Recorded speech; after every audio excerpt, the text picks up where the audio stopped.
올리나요? 라고 이제 직접적으로 요오드가 체온을 올린다라고는 말을 할 수는 없습니다. 근데 요오드가 이제 갑상선 호르몬하고 관련이 되어져 있고요. 갑상선 호르몬의 조절은 뇌하수체에 관계되어져 있습니다. 체온 조절은 뇌하수체에서 관장을 한다라고 보시면 되는데요.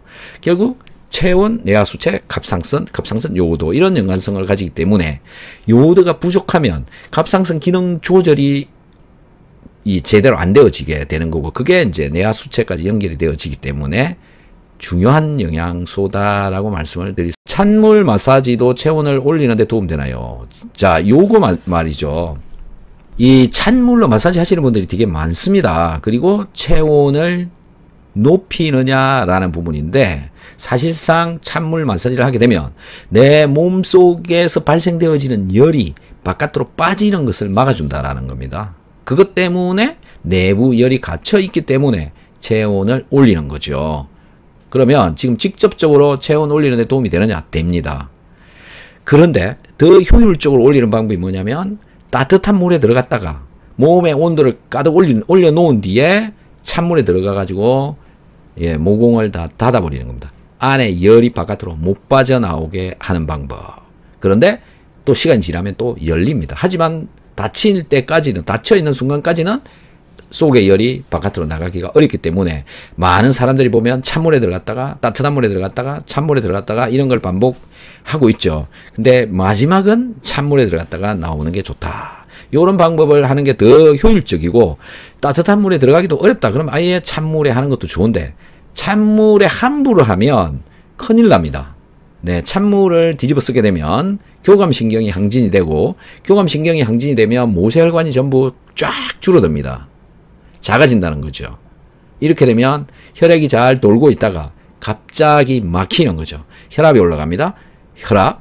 고혈압으로 되어져 갈 가능성이 있죠. 그것 때문에 뇌세포가 터질 수가 있다라는 겁니다. 그래서 이거는 굉장히 조심해서 해야 되고요. 나이가 들어가는 그런 분들, 예를 들어서 65세 이상, 70 넘어가시는 그런 분들은 안 하다가 찬물을 뒤집어 쓰는 걸 하시는 거는 안 하시는 게 좋습니다. 네. 그리고 익숙해져 있는 분들이 하는 거지, 평소에 안 하고 있다가 갑자기 찬물에 들어가고, 이거는 상당히 위험합니다. 지연님, 제가 생리할 때 특히나 힘들고 모든 소화기능이 떨어져 두통하고 토하고. 맞습니다. 증상이 심하신 거죠. 이게 왜 이런 현상이 나타나느냐라는 건데요. 혈중에 물질의 양이 증가하면 그것으로 인해서 혈중에서 염증이 엄청 많이 발생합니다. 그런데 그 발생하는 염증이 체크를 해낼 수 있는 방법이 그렇게 많지가 않아요. 물론 C 프로테인이라고 하는 그런 염증 단백질이 있는데요. 그런 걸 측정을 해서 염증 수치를 알아내기는 해요. 하지만 이 염증이 일어나는 원인은 결국은 호르몬으로 인해서 염증이 발생하고 있다라는 거고요. 그 염증으로 인해서 모세혈관이 막히고요. 막히니까는 몸의 기능이 많이 떨어지게 되고, 그리고 산소 운반이나 포도당 대사 이런 것들이 제대로 되어지지 않으니까 머리가 아프고, 그 다음에 이제 산소 부족으로 여러 문제를 일으키는데, 토하는 것도 그렇게 연관성을 가지고 있다고 보시면 될 것 같습니다. 그래서 지금 이런 경우 산소하고 관련이 되어져 있다고 저는 보거든요. 그 다음에 소화기능이 떨어지는 것도 산소 문제도 관련되어져 있는데, 기본적인 바탕의 문제는 뭐냐 하면 소화, 염분 부족으로 인해서 위산 부족, 위산이 부족하니까 음식을 녹이지 못하고, 음식을 녹이지 못하니까 이 장의 문제가 일어나는 거죠. 그래서 장 누수 같은 것들도 일어나기가 훨씬 더 쉬워지고요. 장 누수가 일어나니 혈중으로 이상한 단백질이 들어오게 되고, 그걸로 인해서 또 염증이 발생하고, 그게 연관이 되어진다라고 보시면 되는데요. 비오유키소에다가 소화효소제를 같이 먹어서 한 두세 달 정도만 먹어보시고 위장이 좋아져 버리면, 즉 소화기능이 떨어지지 않으면 되는 거니까요. 비타민C 잘 챙겨서 한번 먹어보세요. 금방 제가 볼 때는 해결이 될 겁니다. 저 부분들은. 안 되시거든 상담을 해주시면 끝까지 운동을 하면 땀은 안 나고 얼굴만 홍조 생기는 것, 것처럼 붉어지는데 왜 그럴까요? 네, 그렇죠. 심장이 뛰니까 그렇죠. 심장이 모세혈관까지 쭉쭉 잘 밀어주니까 그렇죠. 그런데 다른 사람은 괜찮은데 나는 왜 그럴까라는 건데, 얼굴에 모세혈관이 얼굴 피부 이 표면까지 많이 나와 있는 그런 분으로 저는 상상이 되어집니다. 그래서 평소에는 안 보이다가 혈액이 여기 좀 더 돌게 되면 이제 비쳐서 보이는 건데, 적혈구가 비쳐서 보이는 거죠. 얼굴을 좀 두껍게 만들어야 되는 거죠. 이제 이런 분의 경우에는. 근데 어떻게 두껍게 만드느냐, 피부를. 네, 잘 모르겠습니다. 잘 모르겠고요. 이분은 또 이제 사실 뜨거운 것도 싫어하고 땀 나는 것도 좀 잘 안 되시는 분일 수도 있죠. 피부가 건조한 편이고 뭐. 또 욕조 같은데 뜨거운 물 속에 들어가는 거 싫어하시고 뭐 그런 분일 가능성이 좀 많아 보입니다.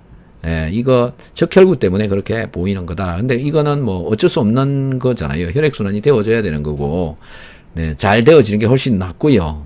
제가 보기에는 여기가 빨갛게 되는 거는 몸에는 훨씬 좋은데 보기가 좀 별로인 거죠. 그래서 얼굴을 어떻게 잘, 네, 그러니까 혈관이 튼튼해졌으면 좋겠습니다. 여기 혈관이 안 튼튼하다.